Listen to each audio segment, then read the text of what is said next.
Welcome to the show. My guests today are Maury Haber, the Chief Technology Officer and Chief Information Security Officer at Beyond Trust. Maury, welcome to the discussion. Thank you. Pleasure to speak with you. We're also joined by Frank Bergoglio, the Global Public Sector Strategist for SailPoint. Frank, welcome to the discussion as well. Thanks, Jason. Look forward to it. Let me set some context for our panel. When it comes to cybersecurity, the perimeter is dead. There, I said it. The perimeter is everywhere your employee is with the smartphone, with a tablet computer. It's in the cloud, and now it's in your employee's home. The Office of Management and Budget in 2019 said in its rewrite of its identity management policy, there's an entire section focused on moving beyond the perimeter for security.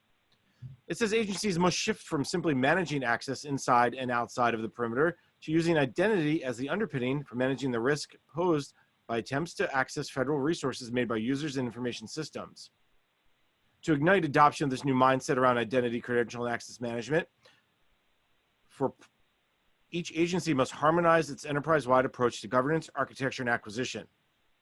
The policy continues to expand into each of these areas, calling for each agency to have a single standard identity and access management policy, to use a risk-based approach to decide how to apply ICAM, and to use commercially available and open standards.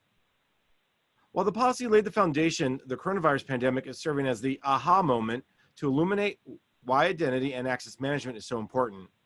With the attack surface increasing due to remote worker and the expansion of digital services, agencies must consider elements of moving toward a zero trust architecture like ICAM, like access standards based on trust algorithms, like automated policy decisions, and of course, continuous monitoring. So how can agencies bring all these concepts together to better protect systems and data? Well, that's where my guests come in. So I laid out that identities really are the new perimeter. But now that's just a piece of this entire discussion.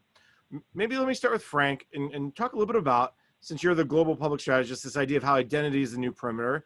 And is that something that agencies are catching on to? Do people still get that? Or do we still want to put the moat in the wall, the old approach to cybersecurity? Yeah, thanks, Jason. It's very interesting. What we're seeing is, with the DHS CDM program, agencies now have visibility that they've never had before into the identity. Building the master user record that has information about clearances, learning management status, credentialing, all of those things, and then tying in the privileged entitlements they have. Just that alone is kind of groundbreaking, and a lot of agencies have not had that visibility in the past.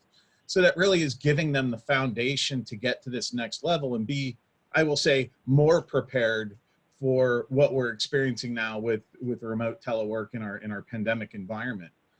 So it's setting up the environment, it's setting up the ecosystem for agencies to succeed. Now it's time to execute, right? And operationalizing the identity becomes critically important. And we're seeing this, at a pace you'd probably expect. And there's some agencies that are much more secure and some and mature at doing this, and some that are still, working their way through. So it's going to be an ongoing process, but we're definitely seeing the focus, and that makes me happy, seeing that identity is being considered now as one of the stronger pillars to meet the zero trust model. I had a conversation recently with a federal employee that I know, and we're talking a little bit about zero trust and around the concept of it. And he kind of looked at me and said, yeah, that's just identity and access management. Like all these years that we've talked about this, and everyone's like, oh, we've got to move to zero trust. And really what you're talking about here is the back-end attribute exchange, roles and responsibilities. So what I think about when this identity piece comes up is people are kind of realizing that they're just kind of been building over time. Yeah, absolutely. The identity, this whole thing, and to go on those comments, really, the amount of metadata we're gathering about the identity now in the FedCiv agencies, and DoD is approaching this as well. We can then start building context. And context can be viewed not only, from what someone is doing with their access, but really should they have access? Go back to that suitability process, right? Do we have all the checks and balances met that for a privileged user or even a user of a high valued system? And we need to separate those, right? Because there's privileged users and then there's users that have the keys to the kingdom. and they're not always the same. So that context that we're building with identity as the underpinning, I think is really what that conversation probably led to, right? And that's the realization that agencies are having now, that identity is critically important, and they can start using it in operational efficiencies. Let me bring Maury into this conversation here. You have the double title of CTO and CISO. So you look for it from a technology perspective, but you also have to look at it from a CISO perspective. And you have to worry about what's happening on your work today. And then how do you talk to your customers? So what kind of conversations are you having? Talk about when you're with your CISO hat on, and then about how identity and access management fit there. And then we'll get into your CTO conversations too.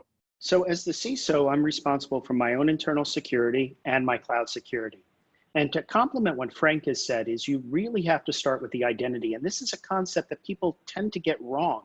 We're not talking accounts because you have that one-to-many relationship of multiple accounts to an identity. So don't think that any of these initiatives are account-driven.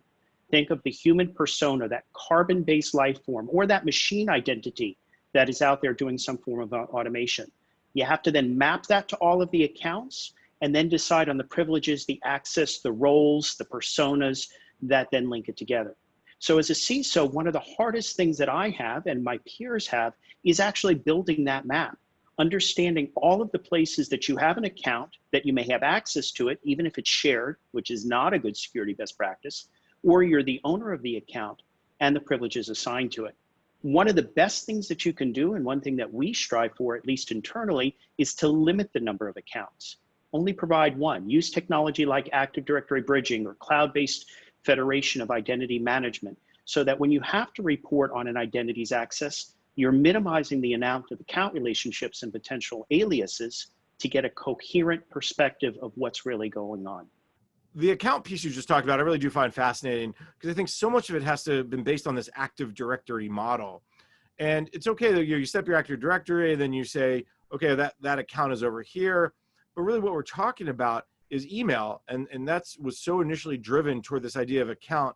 And now you bring up this idea of person versus machine.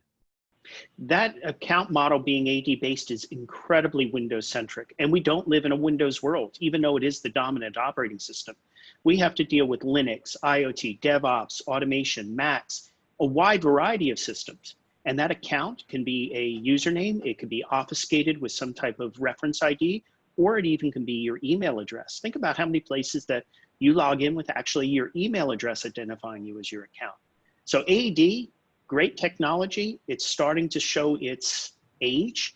Now has to be rethought of in terms of a better identity management model, or a tool set that allows you to manage identities because of what we've already put in place, and think of it at a top level or a higher level versus just the account, especially for privileges.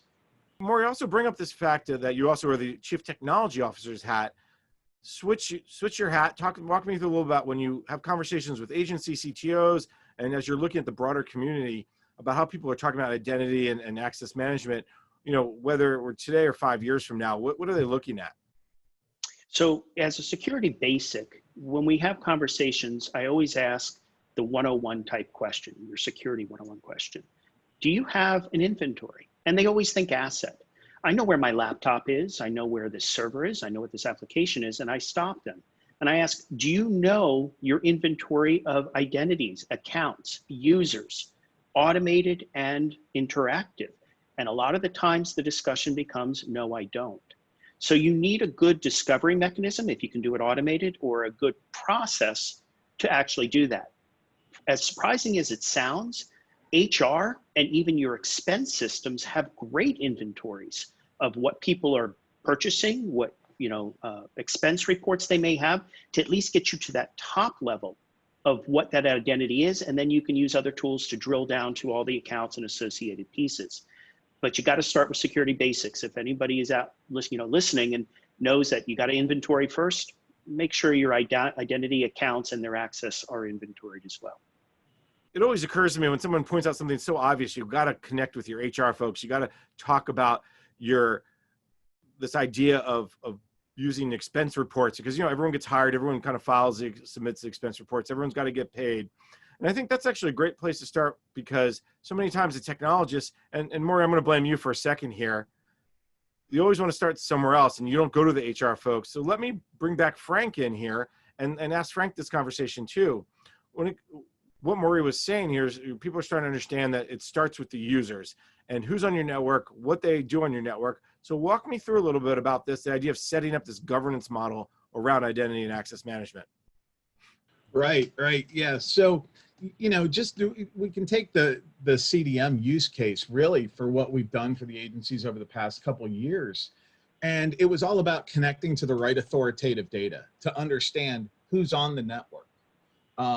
Are they certified to be on the network? Do they have the correct background investigation? Things like that. So connecting to the authoritative data and then being able to centralize that information, have that visibility, enables us to then see who has access to what, how they got it, and most importantly, should they still have it? And I think that's where the stage is. I think that's where a lot of the agencies are at today, is they're starting to take that identity inventory. And they're starting to recognize that they may not have all their communities of users considered, especially when, postal has remote postal workers, right? That may not have a PIV card to walk into a building, but there's still identities that potentially get on the network. A lot of agencies have this same scenario. So, it's not just tying back to a single source to define your identities. It really is all your sources. And as we get into the federated model, it gets even more challenging because it may not be an authoritative source that we're necessarily looking at. It may be a relationship that we're looking at to let folks through the door. Bring up the CDM program. It's really one of the big success stories across government. It's one of those things that where agencies have just started to figure out who's on their network, why they're on their network, what they're doing on their network.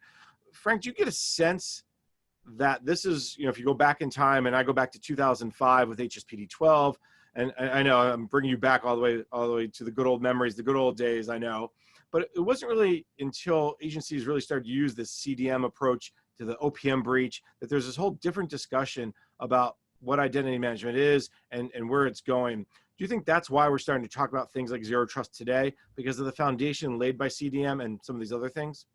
Yeah, it's definitely enabled it. I've been doing identity in federal for 20 something years now. So I've seen a lot of permutations and attempts. And when we go back to HSPD 12, HSPD 12 was a great thing and a really bad thing, because what it did was it put, a lot of stress on organizations to deploy a smart card, integrate it with Active Directory, and then what about all the other applications? Maury mentioned AD bridging, and there's still a lot of applications that don't directly support a smart card. So that led to disparate provisioning methods. It led to disparate access control methods. And it was really hard to focus a strategy. In comes the FICAM roadmaps of 2009, 2010 timeframe that tried to provide the guidance for lifecycle management, credential management, access management. But there were still all those challenges that were, underpinned by Active Directory and the smart card. And I think what you're seeing today is this move to the cloud, plus the CDM data, plus this environment we're now in with enabling telework and IT modernization, transformation. It's the perfect storm for the federal government. And we're seeing a huge uptick in the last 2 years where, like I mentioned earlier, agencies are finally starting to take identity seriously again, and not just from the perspective of the smart card. They're realizing that the access management methodologies are different for different classes of users. They're realizing that they need the automation, the efficiencies to reduce the footprint of overexposed accounts and entitlement creep and things that were hard before. They have the platforms now to do this, and it really is the time to take advantage of what they've done over the past couple of years with CDM, through asset discovery, through the identity, and the master user record, and tie those together and really start building that governance model, right? We also have new compliance frameworks, new privacy frameworks that we need to fit in, and all those need to talk to each other and be considered. All right, that's a great place to take a quick break. When we come back, we can continue our conversation, and you're going to tell us how agencies are operationalizing that. You're listening to the discussion Innovation in Government, sponsored by Carahsoft on Federal News Network.